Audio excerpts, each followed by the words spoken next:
Bismillahirrahmanirrahim. Assalamualaikum warahmatullahi wabarakatuh. Hasad adalah merupakan penyakit hati yang bisa menghabiskan seluruh kebaikan, bahkan menjadi sumber dari segala kejahatan yang terjadi dalam hidup ini. Hasad artinya adalah iri hati. Iri hati artinya menginginkan kebaikan yang nikmat yang diterima oleh orang lain itu hilang dari diri mereka. Rasulullah SAW berpesan pada kita, Iyakum wal hasad, waspadalah kalian terhadap hasad, atau jauhilah hasad. Wa innal hasada ya'kulu al-hasanati kama ta'kulun naru al-khatab.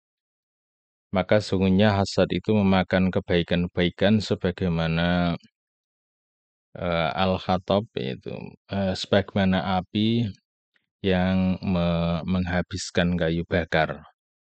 Ini hadis diriwayatkan oleh Imam Abu Dawud.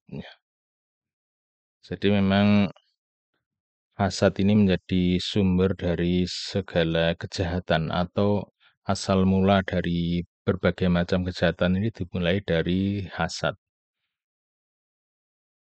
Nah, sehingga kita sampai diminta untuk berlindung kepada orang yang hasad dan terhadap kejahatan dari hasad itu sendiri.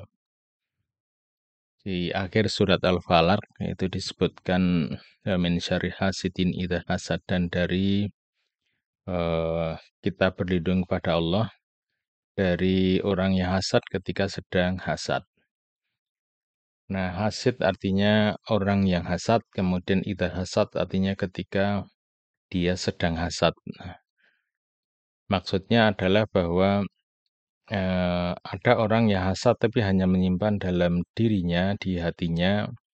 Tapi ada orang yang hasad kemudian meluapkannya dengan berbagai tindakan yang membahayakan orang lain atau merugikan. Setidak-tidaknya orang yang hasad kemudian melakukan punya prasangka buruk, kemudian melakukan ghibah.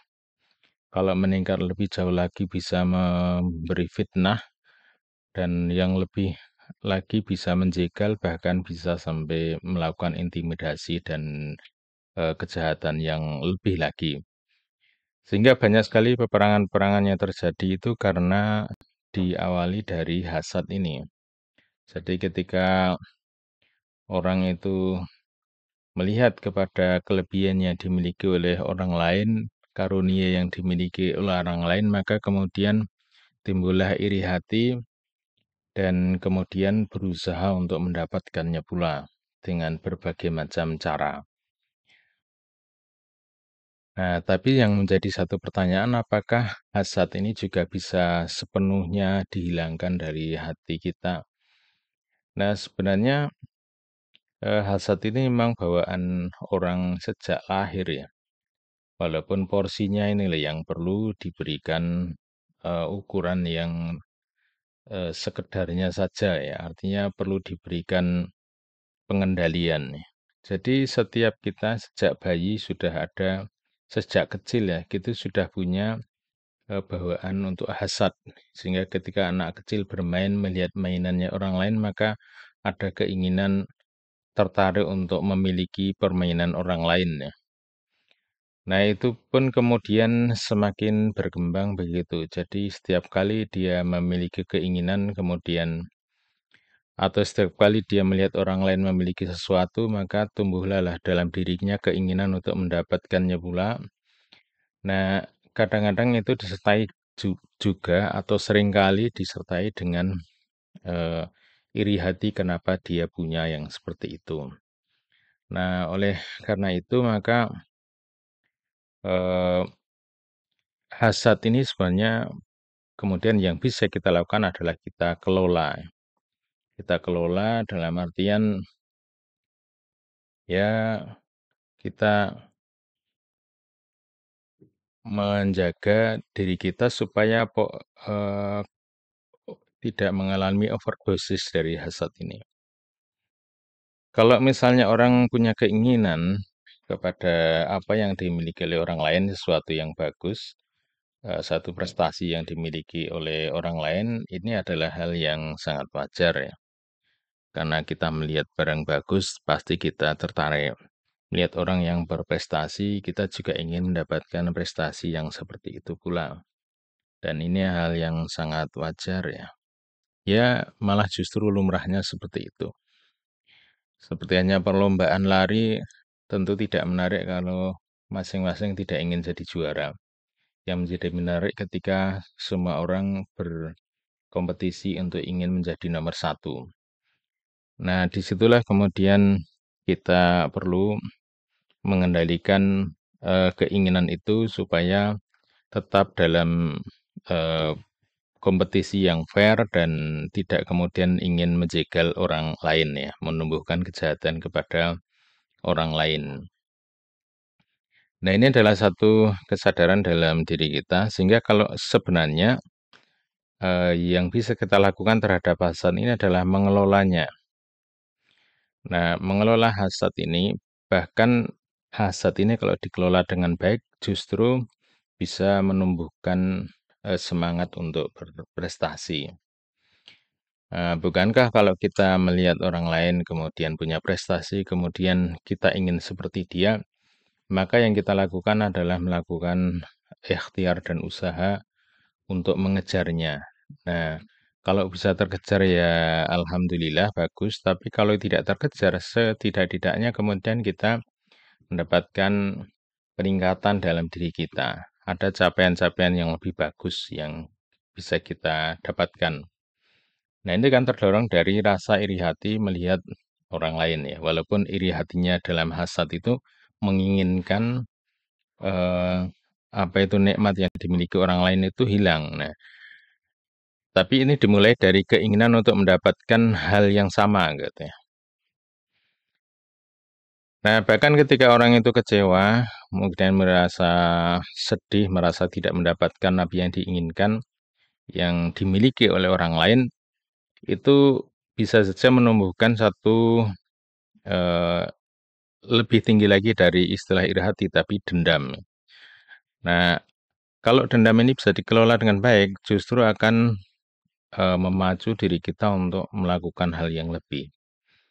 Ada orang yang iri hati kemudian hasad ini bisa tidak tidur semalaman karena dia mengejar itu. Misalnya mungkin eh, bahkan bekerja lebih keras lagi melebihi dari sewajarnya dikarenakan karena dia ingin mengejar ketertinggalan dia. Nah, ini kan satu eh, pengaruh positif yang muncul ya. Asalkan sekali lagi itu tetap fair ya. Kita tetap menjaga permainan yang berjalan sesuai dengan aturan main lah gitu.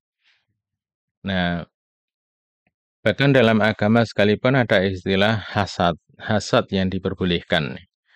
Jadi hasad yang diperbolehkan itu ada dua hal, yaitu hasad kepada orang yang membaca Al-Quran siang dan malam. Kemudian ada hasad yang ditujukan kepada orang yang kaya yang dia itu rajin melakukan sodako. Nah, ternyata agama menyebutnya juga dengan hasad ya, dengan hasad. Jadi ketika melihat orang yang punya prestasi lebih dalam agama sekalipun, ternyata keinginan untuk menyamai itu juga disebut dengan hasad. Dan itu ternyata juga memberi dampak yang positif, penuh semangat gitu. Kemudian kalau perlombaan di masa Rasulullah yang pernah terjadi itu ketika orang-orang miskin dari Muhajirin, mereka itu eh, merasa tertinggal dengan orang-orang kaya. Nah, orang-orang kaya. Nah, kemudian orang-orang miskin, mereka yang hijrah kemudian tidak berhasil membangun ekonominya secara maksimal ini, mereka datang kepada Rasulullah, ya Rasulullah, orang-orang kaya telah mengambil kesempatan beramal, sudah mengambil memburung pahala. Nah, kemudian apa yang maksud kalian? Nah, mereka orang-orang kaya itu Mereka sholat sebagaimana kami juga sholat, mereka puasa sebagaimana kami puasa, tapi mereka bisa sedekah sementara kami tidak bisa melakukannya. Nah, maka kemudian Rasulullah memberikan satu resep untuk membaca bacaan-bacaan tasbih, subhanallah, alhamdulillah, Allahu Akbar selepas sholat masing-masing 33 kali, dan itu akan mengejar ketertinggalan kalian. Dan ternyata dengan apa yang dipesankan oleh Rasulullah itu, mereka kemudian melakukannya, tapi ternyata orang-orang kaya itu juga mengikuti apa yang mereka lakukan. Nah, kembali mereka datang para Rasulullah, "Ya Rasulullah, ternyata orang-orang kaya mengikuti apa yang kami lakukan." Maka kemudian Rasulullah mengatakan, "Dzalika fadlullahi yu'tihi mayasya." Itulah karena Allah diberikan kepada siapa yang dikehendaki. Jadi memang betapapun semangat untuk beramal pun ada juga iri hati yang positif, yaitu dalam rangka untuk mengejar ketertinggalan. Nah, ini bagaimana kita juga bisa mengelola hasad atau iri hati ini punya porsi yang tepat dan justru bisa menumbuhkan semangat kita dalam meraih prestasi, baik dalam eh, prestasi-prestasi yang sifatnya keduniaan maupun sekaligus juga prestasi-prestasi ibadah yang bisa kita kejar. Semoga bermanfaat. Assalamualaikum warahmatullahi wabarakatuh.